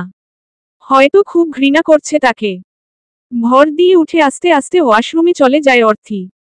সারা শরীর ব্যথা করছে খুব। ওয়াশরুমে গিয়ে শরীরের রক্তগুলো ধুয়ে নিল সে। কাটা জায়গায় পানি পড়তেই তা জ্বলছে খুব।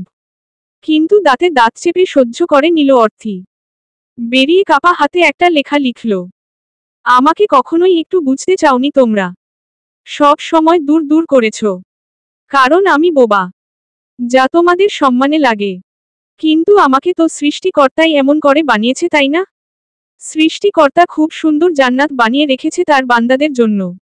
আমারও খুব ইচ্ছে ছিল সেই জান্নাতে যাওয়ার। কখনো এক ওয়াক্ত নামাজ বাদ দিতাম না।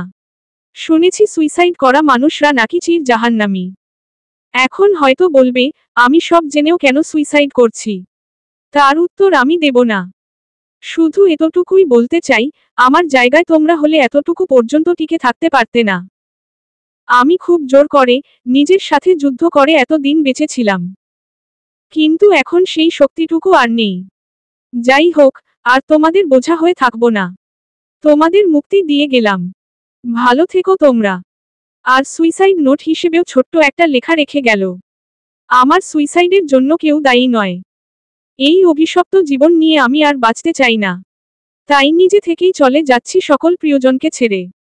পরদিন সকালে ফ্যানের সাথে ঝুলন্ত অবস্থায় অর্থিকে পায় সকলে। নিথর দেহটা নামিয়ে তার পাশে বসে তার ভাই বলল, আমি তোকে বাঁচাতে পারিনি বোন। আমায় ক্ষমা করে দিস। আমার কাছে মায়ের আদেশ বড় নাকি তুই, এটা ভাবতে ভাবতেই সারা রাত পার হয়ে গেল। আমায় ক্ষমা করে দিস বোন। অর্থির সুইসাইডের কথা শুনে অর্ণব রুমের রাখা চিরেকুটটা হাতে নিল, যা অর্থি রেখে গিয়েছিল। দেখে 2 পৃষ্ঠায় অনেক বড় লেখা। খুব জানতে ইচ্ছে করছে অর্থি শেষ চিরেকুটের শব্দে কি লিখে গেছে। আপনাকে কিছু বলার নেই আমার, কারণ বলার ভাষা হারিয়ে ফেলেছি। জানেন, আমার শৈশবটা কেটেছে খুব বাজেভাবে। আমার কোনো বন্ধু বান্ধবী ছিল না। চুপচাপ ঘরের মাঝে বসে থাকতাম সারাদিন।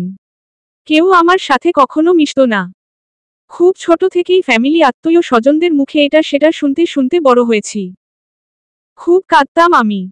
এরপর আস্তে আস্তে সব মানিয়ে নিতাম। একজন সাধারণ মানুষ যখন কষ্ট পায়, আর তা কারো সাথে যখন শেয়ার করে, তখন কষ্টটা কিছুটা হলেও কমে যায়। কিন্তু আমি ছোট থেকে যত কষ্টই পেতাম, তা কখনো কারো সাথে শেয়ার করতে পারতাম না। তখন আরো বেশি কষ্ট হতো আমার। আশেপাশের মানুষদের দিকে তাকিয়ে থাকতাম সব সময়। কত সুন্দর করে কথা বলে সবাই। তখন ভাবতাম, ইস, আমিও যদি ওদের মতো কথা বলতে পারতাম। জানেন, আমি সব সময় ভাবতাম, আমাকে যে যাই বলুক এমন কেউ আমার জীবনে আসবে যে আমায় বুঝবে, অন্যদের মতো খোঁচা দিয়ে কথা বলবে না। আমি তার সাথে চিরেকুটের শব্দে কথা বলবো। সে আমায় ভালোবাসবে, খুব ভালোবাসবে। প্রান্ত নামের এমন একজনকে আমি পেয়েও হারিয়ে ফেলেছি। শুধু ফ্যামিলির দিকে তাকিয়ে কাউকে কিছু বলতে পারিনি। এরপর যখন আপনার সাথে বিয়ে হলো, তখন ভাবলাম, যা হওয়ার তা তো হয়েই গেছে। এখন আমার স্বামীকেই আমি মন প্রাণ দিয়ে ভালোবাসবো। আপনাকে খুব ভালোবাসতাম আমি, কিন্তু কখনো তা মুখ ফুটে আপনাকে বলতে পারিনি, কারণ সৃষ্টিকর্তা আমাকে শেষ শক্তিটুকু দেননি। মাঝে মাঝে কল্পনা করতাম, যদি কখনো সৃষ্টিকর্তা আমাকে 1 মিনিটের জন্য হলেও কথা বলার সুযোগটা দিত, তাহলে আমি আপনাকে জড়িয়ে ধরে খুব চিৎকার করে বলতাম, আমি আপনাকে ভালোবাসি। কিন্তু আমার সব চিন্তাই ছিল একটা দীর্ঘশ্বাস। গতকাল আপনাকে একটা সুখবর দিব বলেছিলাম না, এখন বলি। আপনি বাবা হতে চলেছিলেন। জানি না এখন আপনার প্রতিক্রিয়া কি হবে। তবে আমি আমার বাচ্চাকে সাথে নিয়েই অনেক দূরে চলে যাব। কারণ এই স্বার্থপর দুনিয়ায় এমন মানুষরূপী পশুদের হাতে আমি আমার সন্তানকে রেখে যেতে চাই না। আচ্ছা, আপনি কি আমায় একটুও বুঝতে পারেননি? বুঝবেন কিভাবে, যেখানে নিজের ফ্যামিলির মানুষই আমাকে সব সময় মুখের কথায় লাথি উষ্টা মারত। আমি ছোট থেকেই এমন লাথি উষ্টা খেয়ে বড় হয়েছি। ভেবেছিলাম সবার জীবনেই তো কষ্টের পর সুখ আসে, তেমন আমারও আসবে। কিন্তু তা আর হলো কই? আমি সুখে উঠে গেলেই তা দুঃখে পরিণত হয়। আমি আসলে মানুষ না, রাস্তার কোনো ঘৃণিত পশু।